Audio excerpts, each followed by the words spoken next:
Hi, my name is Kristen Moore, and today I'm giving a speech about social justice issues and unemployment, specifically in the business world. And I just want to start by asking you guys a question. Did you guys know that women only get paid 78 cents for every dollar that a man makes? Also, did you know that blacks are the most unemployed race, or that you're more likely to get hired if you're skinny? And the reason is because of social justice issues and unemployment. I'm in my second semester of college studying business, and my parents have been in business all my life, so I've been surrounded by it, and I'm very familiar with it. And as for all of you, you're either in the workforce or headed to the workforce, and whether you want to be a doctor, a drive-through worker, game show host, whatever you want to do, you have to be interviewed, and it's imperative for you to know what your interviewer is looking at and how they're deciding their perfect candidate. So first we will be talking about social justice issues and unemployment. Second, we'll talk about where these injustices happen, and finally we will talk about why, how, when, and to whom they happen to.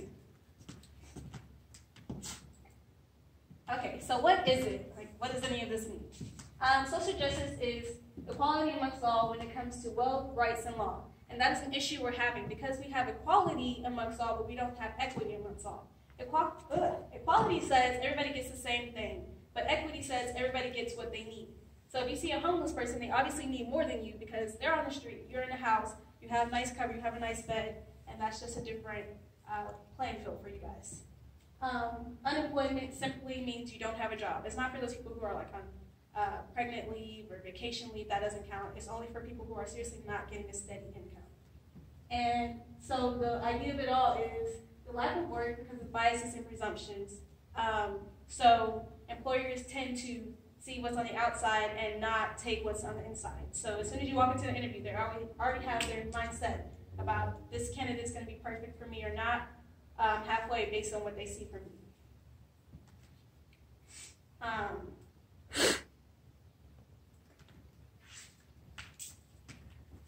These facts validate the point that employers hire with their eyes and not their ears. That's why they enforce dress codes like no jeans, strict hair guidelines, and sometimes they don't even allow you to wear piercings because it might make you look intimidating or unapproachable.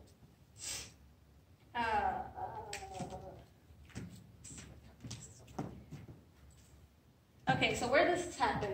There are so many individuals unemployed because of social injustices, and there's no particular place where this is happening. However, there's some places where it's more prominent, and a lot of researchers believe that it's something to do with education in some areas, so they feel like, oh, you're not educated, that's why you don't have a job. So from what I know, Fort Worth is an area where there's a lot of people who are unemployed, and they might say, oh, well, it's because the schooling is not as good up there. But really the thing is that we don't take the time to give access to a good education to these people. We don't take the time to make sure that they're set and ready to go out in the world and take on the things that we are fortunate to be able to take on.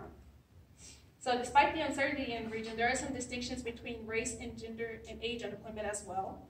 According to BLS.gov on January 5th, 2018, generally speaking, younger men and women are more unemployed than their more mature competitors.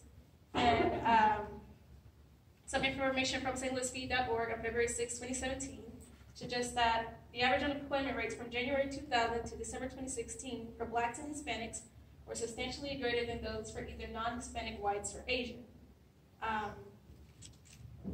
BigInterview.com, March 31st, 2017, Melissa Easy shares unkept hair, wrinkled clothes, stained clothes, body odor, or strong cologne perfume scents shuffling through an unorganized bag are all indicators that you don't have your act together.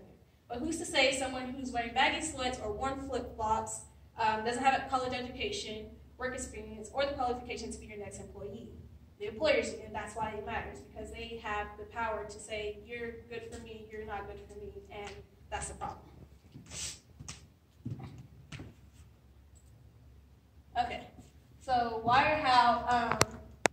People truly believe because of someone's poor identifiers, they are not worthy enough. So whether they want to say, oh, you're too skinny, you're black, you're short, whatever it is, they really put that heavily on you. And people might want to be like, oh, well, I don't judge people. Everybody judges people. As soon as you see somebody, you already have something made up in your mind that this is how this person is or isn't. This causes businesses to lose profit, work, and productivity because of the disconnect they create. Black Friday boycott is an example. Elizabeth King from Great & Co. on November 24, 2017 talks about the Not One Diamond Not One Dime movement, which encouraged protesters not to shop at all on Black Friday. So the lack of diversity spreads fury like a wildfire, and people are just not wanting to participate and be associated with businesses who will not provide diversity for them.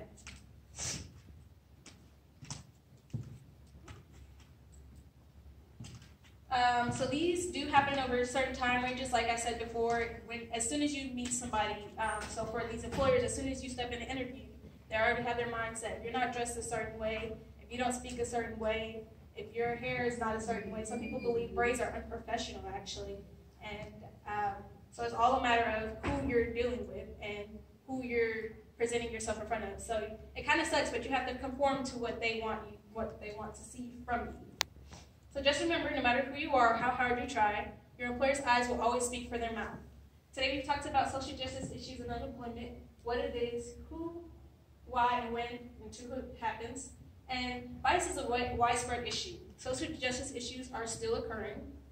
22 cents less an hour roughly adds up to this. So you might think, oh, it's just 22 cents. It's not really that big of a deal. It doesn't make that much of a difference. But that's just for an hour, and that's just for somebody who works 8 hours a day. So imagine somebody who works 10 hours, 11 hours, 12 hours. You never know how much you're missing out on just because they're like, you're a woman, not a man. You don't deserve as much as me. So that's all I have to say.